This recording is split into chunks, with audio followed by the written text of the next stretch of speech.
3인 필지는 미국인 선교사 헐버트가 지은 세계 지리서입니다. 헐버트는 1886년 고종 23년에 우리나라의 초청으로 유경공원의 교사로 취임합니다. 이후 1891년 세계의 지리 지식과 문화를 소개하기 위해 한글본으로 3인 필지를 저술했습니다. 서문에서 헐버트는 3인 필지의 저술 의도를 지금의 세계 정세가 예전과 달라 국가 간 교류가 한 집안과 같이 이루어지고 있으므로 각국이 이전과 같은 본국 글자와 사정만으로는 국제 교류에서 마땅하지 못하기 때문에 마땅히 이전에 공부하던 국어와 역사 이외 세계 지리의 공부가 필요하기에 이 책을 썼다고 서문에서 밝혔습니다. 다시 말해 학생들에게 세계에 대한 지리 지식과 더불어 종교, 경제, 군사 등에 대한 지식을 제공하고 학생들에게 세계를 보는 시각을 길러주기 위해 이 책을 집필했다는 것이죠. 3인 필지의 초간본에는 간행 연도가 없는데 책의 내용을 토대로 볼 때 대략 1891년에 집필된 것으로 추정되었습니다. 이후 여러 차례의 개정 간행이 이루어졌습니다. 1895년에는 학부에서 백남규와 이명상이 공동으로 번역하고 의정부 편사국 주사 김태경이 보완하여 서문을 쓴 한문본 3인 필지가 간행되었습니다. 한글본 3인 필지는 1906년 감리교 출판사에서 수정본이 출판되었는데요.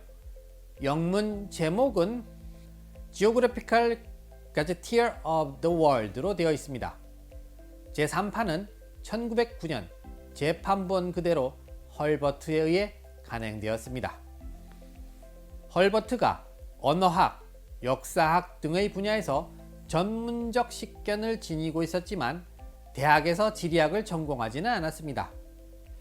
이것으로 보아 단독으로 3인 필지를 저술한 것이 아니라 주변 한국인의 도움을 받은 것으로 보입니다. 헐버트의 회고록에서 3인 필지는 미국 휘테커 영감 혹은 정치가 영감의 축소판이라고 말합니다.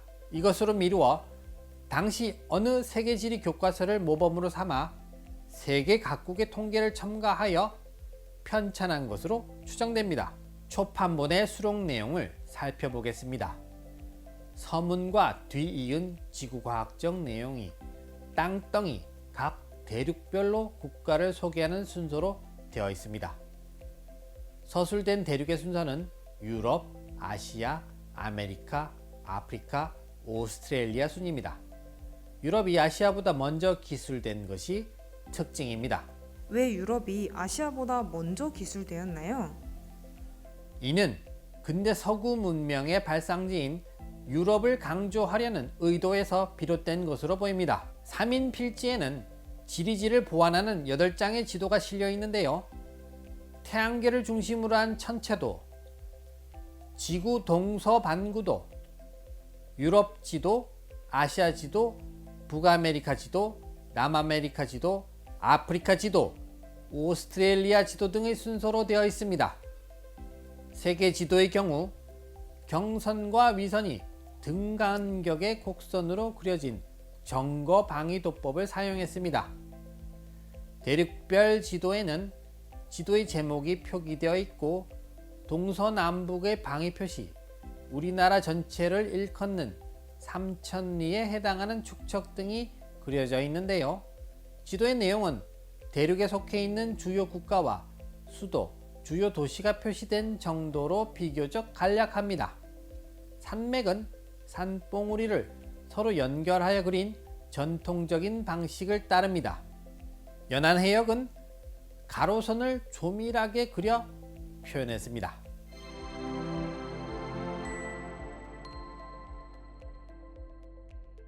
삼인 필지의 내용을 보면 총론에서는 태양계와 그 현상, 지구와 그 현상, 인력, 일월식, 기상현상, 지진, 조석, 유성, 화산 등 지구과학 전반을 다루었습니다. 그리고 각 대륙별로 내용이 구성되어 있는데요.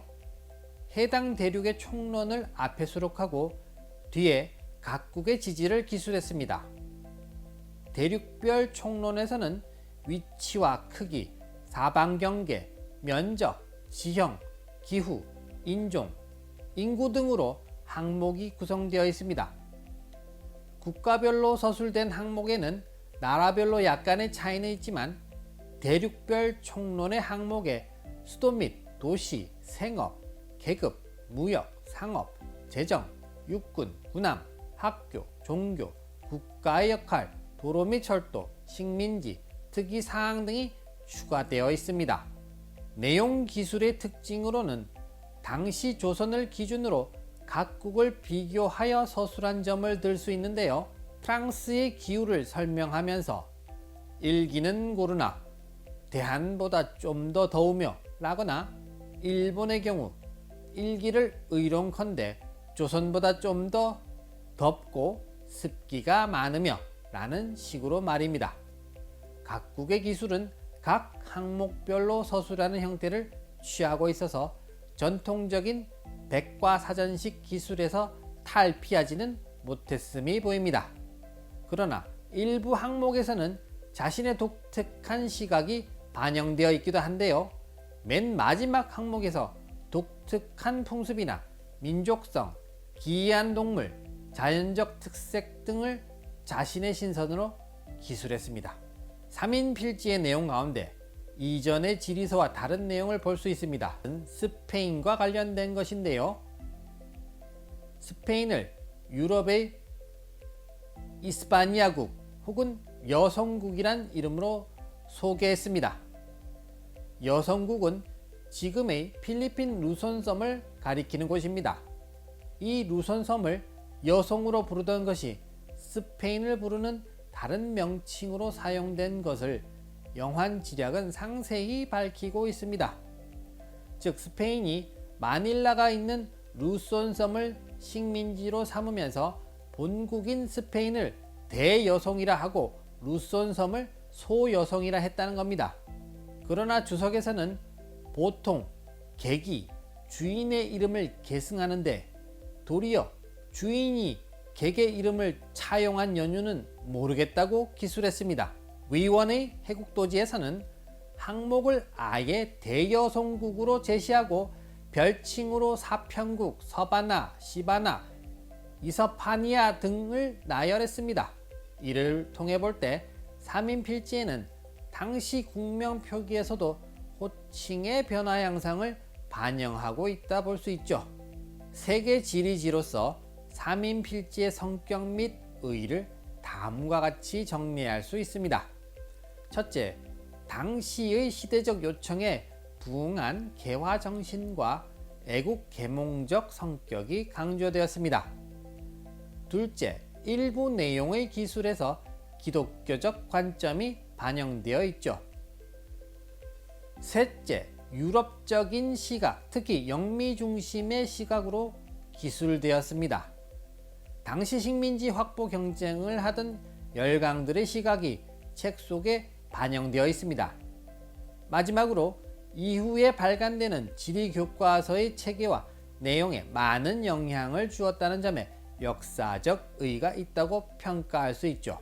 그럼 여기까지 개항기 지지서에 대해 알아보았습니다. 감사합니다.